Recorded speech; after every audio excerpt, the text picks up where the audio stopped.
While petitioner appreciates counsel's scheduling conflicts, along with my condolences to Miss Jackson, with all due respect, this matter has been pending for some time, and as the court knows, there is a temporary restraining order preventing my client from seeing or even approaching his son. Now, we believe it would be in the best interest of the minor to proceed with the trial forthwith. My condolences as well, Miss Jackson. Your father was a distinguished champion for justice, and it is an honor to see his mighty legacy continue in my courtroom. However, I agree with the petitioner.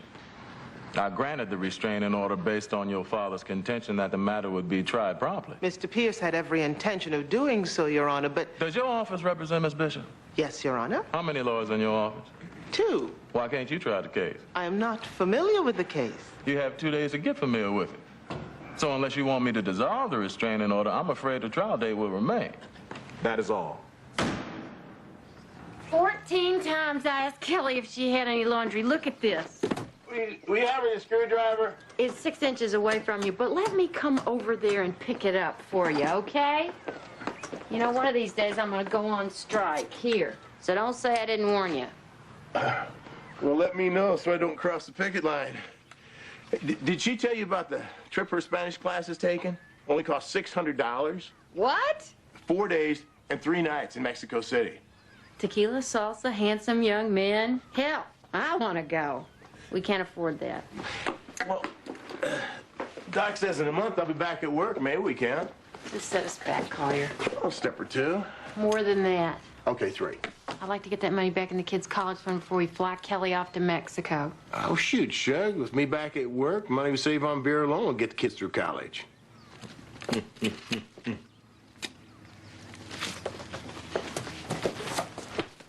What do you think? Can you handle this? Number 1, I don't think it's fair to our client. After your father's death, she spoke with other attorneys. We're the only ones who take it on pro bono. Number 2, I could only find one case that's even close to being on point. Kelsey versus Blackburn, 2nd District, Division 3, California. Now, that's Lucius Pearl. Independent as a pig on ice. You give him a precedent to set, he's happy. You can do this, Rene. That's what you come down here for, right? To fight the good fight. Your father thought you could handle it. My father thought I could be president. Do we have a law clerk? A secretary? How am I supposed to prepare for trial? We have Odessa. She was here this morning, but she started retaining water and her feet swell up something awful. I think she left some messages on your desk. It's a wonder she even found my desk. Hey, Donna, how are you? Sorry, I'm early. No, it's kind of perfect timing. I want you to meet James' daughter, your new attorney. Donna Bishop, Rene Jackson. Hi. Nice to meet you. Thanks. I met him at a fraternity party. It was my sophomore year in college. His name was Carter Trent. We went for a walk. I was pretty drunk. He was wasted. We wound up at Douglas Park, made out a little bit. I wanted to stop. He didn't, so he raped me. How soon after that did you realize you were pregnant? I knew that night. I just knew. Why didn't you have an abortion? I don't believe in abortion. Look, Ben is almost 8. It hasn't been easy, but we've done okay. Until now. The thought of this bastard being a part of Ben's life and my life, it's not gonna happen. The judge considers one thing, Donna, what's in the best interest of the child. I am so sick of hearing that. The best interest of the child? How the hell is it in my son's best interest to know his father is a rapist? What have you told Ben? About his father? I told him he's dead. What would you tell your child? Probably the same thing. He's still raping me. When I got the subpoena, he raped me.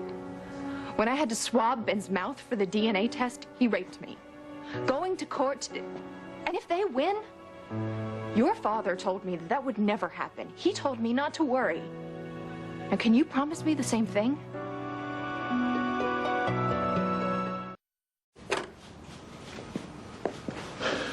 Look, I'm not going to sit in a courtroom for 7 years listening to expert testimony that rape is bad. Nor do I want to hear a multitude of pronouncements on the wonders of biology. So, I have a suggestion to make. Miss Jackson, will you stipulate tomorrow that if Mr. Boudreau calls his expert witnesses based on his previously submitted depositions, that they will each testify that it is in the best interest of the child to have contact with his father? As long as they will likewise stipulate that our experts have called to the stand will say the exact opposite. I would expect nothing less. Counselor, how about it? So stipulated. All right, good. Now, I want to meet this boy. I want to talk to him myself. Can you arrange for something sometime this afternoon? We'll meet here in Chambers. Your Honor, the mother is very protective. Won't take more than an hour. With all due respect, this case has so disrupted her life to put her and her son through even more evaluations. Mr. Trent met with me. Gladly, I might add. I think your client might want the same consideration. Again, Your Honor, Mr. Trent is the petitioner. And while his willingness to meet with you may appear as cooperation... You see it as manipulation. Do you know how many deadbeat dads I have to track down?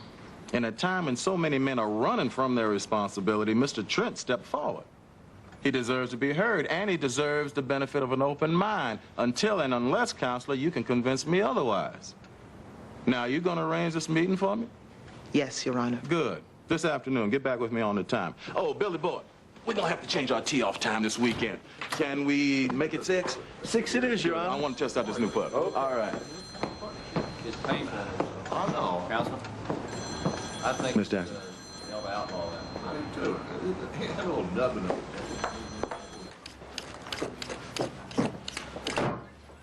Good day at school, Kel? She's been a grouch all the way home. Can I take Scout over to Willie's? We're about to eat supper. You and Scout just play in the backyard. Scout! What happened at school? Nothing. I have homework to do. After supper. You want to clear off your books and set the table? Mom, I'm not hungry. I have to write this stupid report. When is it due? Tomorrow? What did you say? Tomorrow. Mom, I know. I should have started sooner, but I didn't. And if I don't get it done, Mrs. Jenkins is gonna flunk me. This is for history class? Medieval castles of Spain. And you wonder why you're making us sick, Kelly? How many times have we asked you? Mom, I know. I'm sorry. Get your stuff and get settled. We will tear your dad off the internet tonight, and you can look up all the Spanish castles you want to. Dad is going to be so mad at me. Yeah, but he'll get over it. Come on. We'll do this together. You can work on your paper, and I will work on my writing. Stop. Homework. Sit. Hello. Hi. Hey. Don't kill me, but I have to cancel our walk tomorrow. Oh, that's all right. I got my hands full here anyway. How's your first day? Oh, not exactly what I thought. Mom, I'm on the phone, Davis. Oh, lovely. My son has just brought me a bug. It's bigger than Scout's nose. Yes, I see that. Take him outside and let him go. And don't kill him, you hear me? Things never change. What? I better go. I have a custody case you wouldn't believe. Oh, you already got your first case? Yep, my father's last case. Oh, well, no pressure there. Forget walking. We'll just go straight for the scotch. Yeah. Are you okay? No. When I got out of law school, I practiced family law for a couple of years, and I remember how much I loved it and why I got out. The stakes are too high. I better go. Call you tomorrow? Yeah, maybe we could get together. How's the smoking coming? Huh? How's the smoking going? Good. I'll talk to you tomorrow. Bye. Bye.